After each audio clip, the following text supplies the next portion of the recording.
Welcome to Real Estate Meets AI, the podcast where we explore how AI is reshaping real estate, construction, and the built environment one conversation at a time. I'm your host, Sandeep Ahuja, CEO and co-founder of Cove, a full-service architecture practice that runs on AI to drive smarter, faster, and more innovative outcomes. As an architect and building scientist, I've spent the past decade helping teams turn design challenges into data-driven wins. Now, I want to get into the nitty-gritty, the nuts and bolts of real estate, AI, and data that my industry peers and I have cultivated, applying behind-the-scenes knowledge to the trends we see in action today and deliver it directly to you. This podcast is about demystifying AI in real estate, pulling back the curtain to show you the real system, workflow, and decision-making that power our built environment. In each episode, I sit down with industry leaders, trailblazing developers, and tech innovators to unpack ideas, lessons, and real-world stories. You'll hear what's happening, what's working, what's evolving, and what it really takes to lead in an AI-driven world. This is the Real Estate Meets AI podcast. All right, we have an amazing guest joining us today, Doug Pearce, the Executive Vice President of Information Technology at Waterton, a leading national real estate investment and property management firm focused on multifamily housing and hospitality. Doug brings over 33 years of experience in tech leadership. And since 2013, he has been the tech brain at Waterton, overseeing everything from the system in their Chicago office to the innovation at dozens of apartment communities and senior living properties across US. In this episode, we'll start with our AI meter to get Doug's take on the current AI landscape in real estate. We'll zoom into one or two or three, as many as Doug's willing to tell us, AI use cases of what they're actually doing at Waterton, something practical. And after that, we'll lighten things up with lightning rounds, some fun questions to get to know Doug beyond the boardroom. And finally, we'll wrap it up with its final takeaway, the one piece of advice that Doug has for leaders navigating rapid changes in tech and AI in particular. So with that, let's go ahead and dive right in. Doug, welcome to the podcast. I'm so glad you're here. Thank you, Sandeep. Great to be here and happy to, appreciate you inviting me. Amazing. Well, let's kick it off with big picture. On the scale of 1 to 5, where would you put the real estate industry's overall AI adoption right now and why? I'm going to quantify it by saying at the communities, so in the properties, I'm going to give us a solid 3. I think we've made some good progress in that area, and we're being vendor-led, and we can talk a little bit about that. I want to say at the corporate level, we're a bit more of a laggard. I want to give us a solid 1.5. We're really just finding our way with AI. A lot of it comes down to costs and benefits and ROI, and can we make that make sense for the spend at the corporate office? That's been a bit of more of I want to say a slower go. That makes a lot of sense. All right, well then maybe we can zoom in a little bit particular, and maybe what you said was in fact about just multifamily. But if you talk about the current state of AI in multifamily housing, as a tech leader who's seen so many trends come and go, what's your take on what the current state is at? It's heard somebody, I would like to say I came up with this, but I think I really heard this at a conference where, for those of us who are old enough to remember when the World Wide Web and the internet came out, it was new. It was, everything, everybody was talking about what it could be, but it really took it 3 to 5 years to kind of settle into what it is. And we're hearing and seeing that AI is kind of that same thing where we're seeing a lot going on, a lot of technology providers, a lot of solutions, but I do still think it's going to be a case of give it 3 to 5 years to kind of ease into really what we're going to be seeing for the long haul with AI. On the community front, there's a lot of opportunities. It really ties into the other key thing that a lot of companies are working on called centralization, where we're trying to take work off of our property sites. A lot of ways to do that is through AI functionality. And that's what we're seeing right now. That makes so much sense. So you talked about the community a little bit, and I think I've read some article where you talked about, bringing tech into apartments or communities. It's kind of like a tug of war where you want to generate revenue, but you don't want to turn residents off. And when it comes to AI in property operations, how do you strike that balance? Do renters like it, or they're like, hello, I would like a human, please? Yeah, and the answer to that is yes, it's both. Really what you want to do is you try to do as much right now through AI. And you do find many of your residents, and many of them are your age, not my age, but younger than me, who have already adopted technology as a way of life. And this is just something new to them. So when when they submit an email and they get an automated response in 20 seconds back with the right answer and a good answer and a well-written, thought-out answer, or if they have an AI solution reach out to them regarding a late payment, most of them engage, with AI. You want to give them that off ramp, which says, hey, I really want to talk to a human being. So you give them that ability as well. But we're seeing good engagement. Yeah, I mean, I would love to not have to talk to a human if I can avoid it, other than if it was a fun Yeah. conversation like this one. But if it was to get something done, yeah, Yeah. I don't really want to talk to anyone. Yeah. And I'm sure neither do you. I don't even think it's about age or time or Yep. anything. Do you want to talk to people Yeah. to fix a Well, problem? no, Like no, if it's like, honestly, "Oh, you don't. I don't Yeah. know, something's broken, please come fix it." I mean, if you can just type it into a chat, that'd be Yeah. so much easier. Yes. Yeah. Exactly. I know I have a 20-year-old and a 24-year-old, and they most, they'd rather not talk to humans. It's funny, if they can avoid it. So, Tasks, right? Like for fun, sure. I love going to conferences. I love socializing. This is amazing. But to be like, hey, come fix this, that seems like not the yep, best use I of hear my you. time. I completely agree, and that feels like that's why we're seeing, like I said, pretty good engagement. That makes sense. I am curious. So, from an industry perspective, what AI trends or innovations are you most excited about right now? Anything that you're seeing at conferences or in the field, like chatbots, self guided tours? There's so much out there. We've always had use cases around leasing and prospects. So when a prospect tries to get to one of our properties or has a question about a property or wants to know availability or pricing, there's a leasing solution which responds to them today.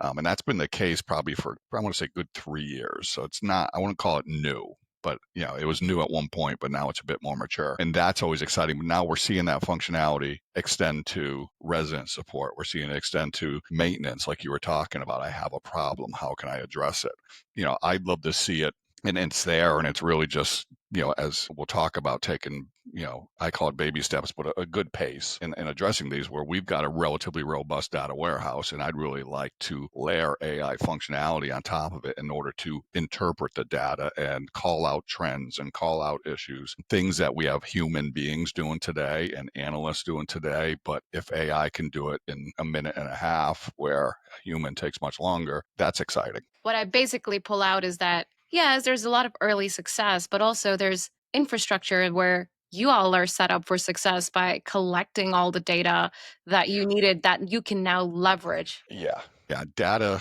is key to everything. The AI functionality is going to work only as good as the data is, beneath it. So if you have bad data, it's just going to use bad data and give people the wrong answer. Data 101 is, to make sure your AI 101, you really need to have good data to use. I mean, as an AI architecture company myself, I can say that obviously at some point we started collecting so many different types of data points around a building design that is certainly serving us for a lot of success now, even though in the time we may not have known all the ways we could use this data. But I will say that the forward thinking, at least for us, came from the ability to structure the data and kind of notate it properly so that we wouldn't lose track of what it was. I'm so curious to hear your point of view on that. Like, as you were perhaps building out this database, Hmm. at least for us, maybe you guys already knew what you were going to do with it. Yeah. How, what was that? What was Yeah. that even like? Because sometimes it's like, it's a hard case to make. Like, we need to record this for what purpose? I don't know yet, but I Yeah. know that it will be important. Yeah, and that's and it is. Yeah, I'd love to tell you you have that foresight. You really don't. Quite often you're starting. We started with just core general ledger information, and then over the last probably 3 or 4 years, we brought in a lot of operational data about every one of our properties, about our residents, about their payment history, about whatever it may be. But a lot of it was brought in based on the fact that somebody needed something, and we couldn't deliver it to them because we didn't have the data. So then we would go get the data. So our business intelligence team has really morphed from delivering reports and dashboards, where instead now they're really focused on data and adding data and getting the right data in and making sure it's organized appropriately so you can slice and dice it in the right way. And then we've turned over a lot of that report writing and dashboard writing to the analysts in the business, because they can do this. They have young, talented people who can do that for us. It makes a lot of sense. And probably every time you get a request, you're like, let's solve it for all future requests versus this one. Yes, I you love go. that. Yep. Yeah. I mean, even just right now, we're bringing in what we call attribute data, which is, hey, what's the roof type on every one of our communities? How many Energy Star appliances do we have in every one of our communities? So, just things like that we're getting queries on. Hey, can you produce this or can you tell me that? So it's a fun time. It never ends, to be honest with you. The list. So No, it can't, because there's more and more and more pieces and types of data that you can collect and then make it better. The other, I mean, obviously, I'm very AI positive, right? yep. I run an AI architecture business. You're extremely AI positive in the many ways that you're, Yeah. leading the initiatives at Waterton and the industry itself. But we rarely, at least I rarely like to talk publicly about the risks and the challenges and things that people need to keep in mind. But I would like to get your take, obviously, as a pretty large companies, so I'm sure you think about it way more Mhm. than most. What do you think we need to keep in mind as AI technology spreads in real estate? And it's really twofold. One is you got the vendor piece, because again, as I said, on the community side, we're being vendor led. We're not developing software for our communities. We're finding best of breed and trying to install it.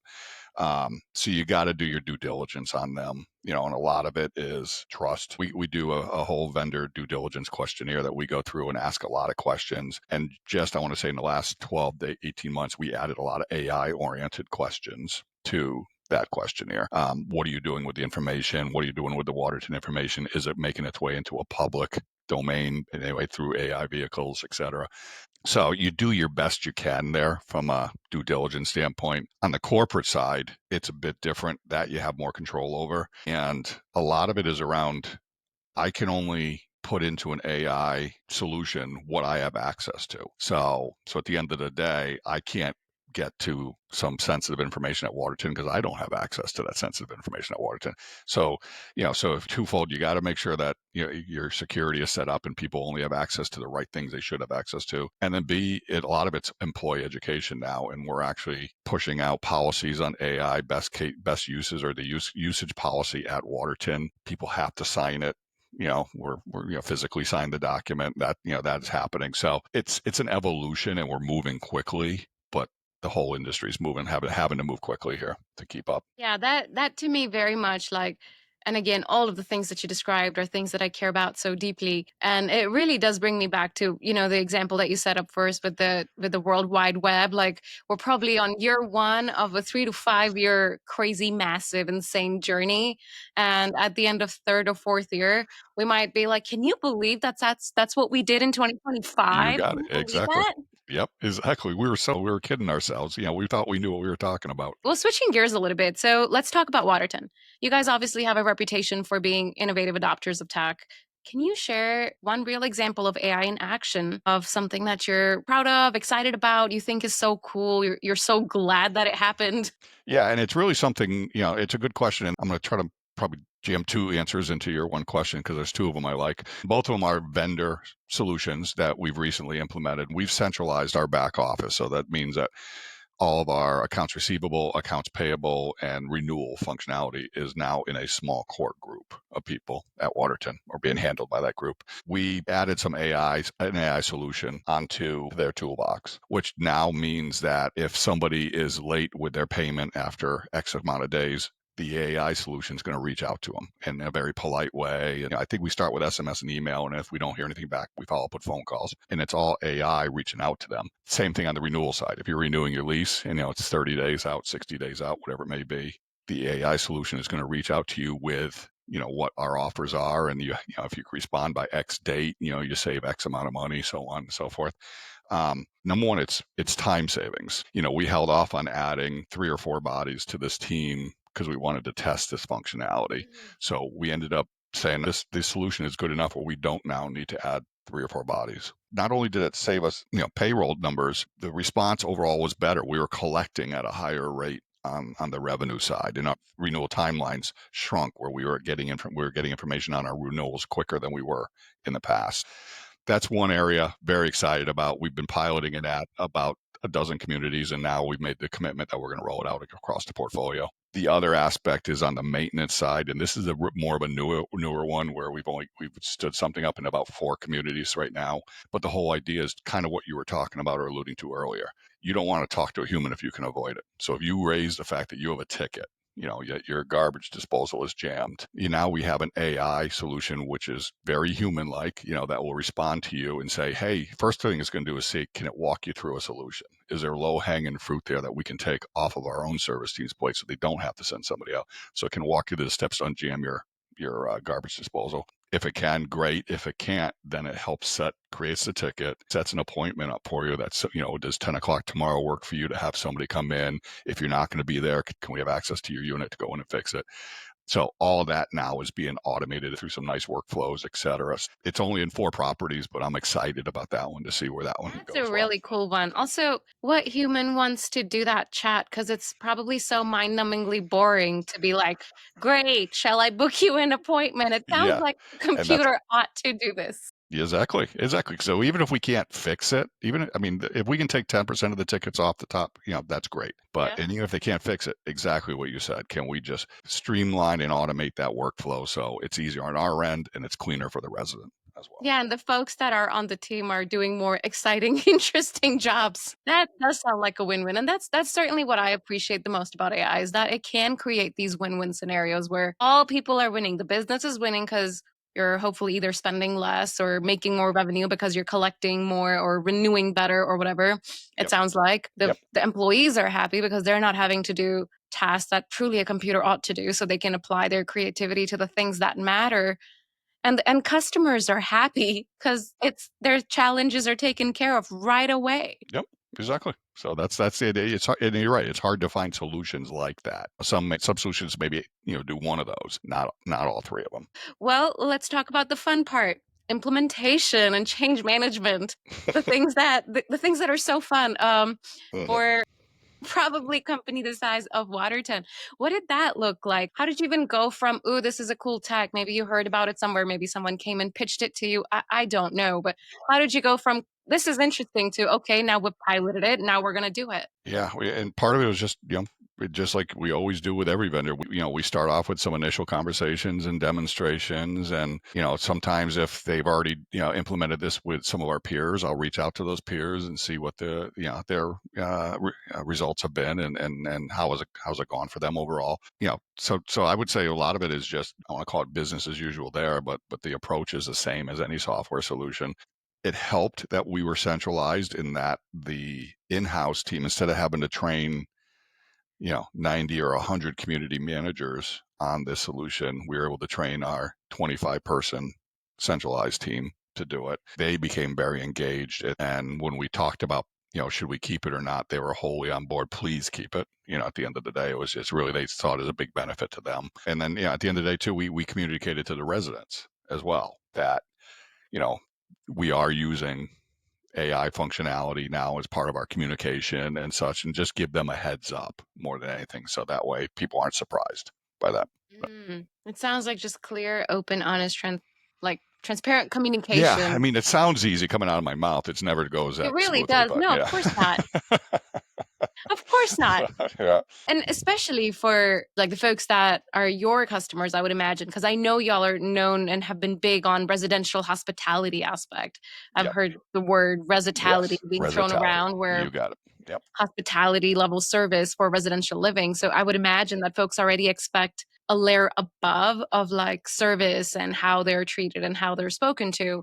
And I'm curious if AI is playing a role in resident services other than maybe rent collection and things getting taken care of. If there's other parts of it, whether concierge service, I don't know. I'm not Yeah. trying to put ideas in your mind. I'm just curious other things that you're noodling on, even if you haven't implemented it. I'd love to say there is, but well, I mean, we're focused on the leasing aspect, which we already use an AI functionality in. We really wanted to focus in on the resident side, and these are both so new. I haven't noodled on, what comes next beyond these two. We're still working our way through these two.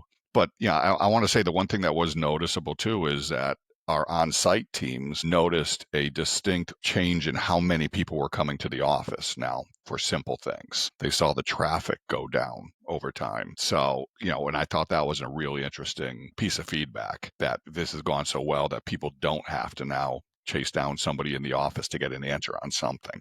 So just seeing that tells me our resultality, is improved because they're getting the answer quicker than maybe they would have in the past.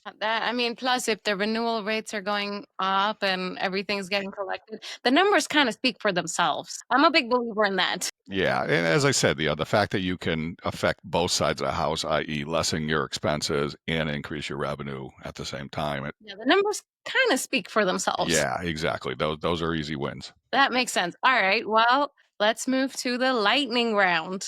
Um, this is the fun part. This is where I'm not asking you about AI. I might still ask you about technology, but it's just to get to know you a little bit better. I feel like I've gotten to know you a little bit in our conversations, but I'd love the Yep. audience to get the ability to do that too. So, all right. If you had an AI personal assistant to handle one chore or task in your life, what would you use it for first? Probably planning dinners. I don't mind making dinners.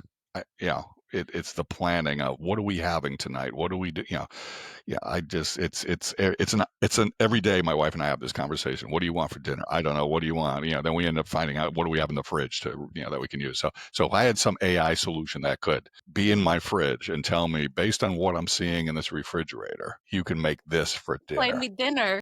Yes. Yeah. If it can make dinner, that's right too. But even at least That would planning be me a even dinner. better. Yes. So I think the planning aspect is what drives us nuts. I think ChatGPT can do that now. I think you can take a I've picture and upload it and ask it, and it will tell you. I've read that you can say, all right, I have hamburger, carrots, and onions. What can I make from it? And it'll give you a bunch of options. So I You just can even haven't take taken a advantage picture of of it. your You can even take a picture of it. fridge, and Yep. it can Yep. read that now. Yeah. That's kind of scary. But Well, at least your first one, I think you can start planning it today. yep. And if it goes to cooking, it's interesting. Recently, I was looking at this demo of a robot kitchen that can cook things for you. Even better. So it's not here yet, but it's coming soon to Yeah. hopefully kitchen near me. That's kind of scary. That is funny. To me, that's exciting. I The love future cooking, is but I here. would love it if someone else could. Yes. Okay, well, obviously, as a tech leader, I'm curious, are you an early bird or a night owl? And do you find yourself more creative or productive in the mornings or late at night? I'm going to say definitely the morning. I generally start on purpose about 6:30 each morning, and I do take advantage. I'm based on the East Coast. The Waterton's based in Chicago, the Midwest, so I got an hour there as well. So it gives me about 2.5 hours or so of time to catch up on everything, do my planning, etc. before I start getting the churn from the Chicago office, showing up. So yeah, I'm definitely a morning person. I honestly, you get to the end of the day, the last thing I want to do is, think about work. Yeah, like I'm nodding along because 5:30 a.m. That's like my Zen time. Because Yep. most folks either are not awake or not awake enough that they want to talk to me. So it's great to get stuff done. Yep. Yep. My whole family is asleep. My husband's asleep. My child's asleep. I can just Yep. be. It's you got it. Exactly. It's your time. All right. Well, the last one. What is one piece of technology that you cannot live without? And obviously, aside from your phone, because that's too easy. Yeah, that is easy. I travel a lot, so I'm on airplanes a lot. And then I also, when my wife and I are, winding down the day and are in bed at night, I like to read, where she likes to listen to podcasts and or videos. So I end up popping in my AirPods, the noise canceling AirPods. And so between using them on the plane and at night, it keeps peace in my marriage. Now I can focus on my book and such. But at the end of the day, I think, yeah. The simple answer, and plus my Spotify account, can't get away without that. Spotify AirPods is equal to peace and marriage. I feel like You that got could be shown in an exactly. emoji. There you go. Because I can put it on a bumper sticker. So Spotify AirPod happy life. Yeah, exactly. So All right. Well, here we are at the final takeaway. So this has obviously been so amazing. And I feel like I've learned so much about everything that you've been up to and the amazing things that you're doing at Waterton. But what is the one piece of advice that you'd give to other leaders in real estate that are trying to currently navigate the rapid changes in technology and AI? We're not one of the big REITs. I don't have a ton of development resources. We got a decent sized IT team, but we don't do our own development per se. I believe in this in being a fast follower, essentially, where I don't want to be a leader. I don't want to be a market leader. I don't want to be on the cutting edge. I don't want to be the first to market on something. I don't have a need for that. But I also don't want to be a laggard. So at the end of the day, I like the fast follower approach. I think, with AI, it's a bit of slow and steady because, as we talked about, it's changing so much and it's going to change so rapidly over the coming years. You don't want to get too far ahead of yourself and implement something that's now being replaced by something else 6 months later.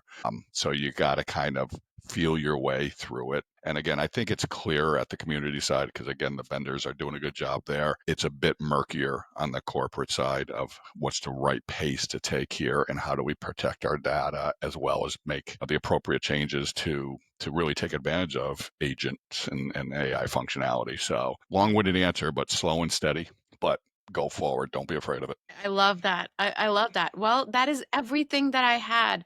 Doug, thank you so much for being so insightful. This has been such a blast. Excellent. Thank you for being on. No, thank you for having me. I appreciate it. Thanks for listening to the Real Estate Meets AI podcast. If you enjoyed this episode, subscribe to the Real Estate Meets AI podcast on your favorite streaming platform and follow us on social media at cove.inc. Until next time, I'm Sandeep Ahuja.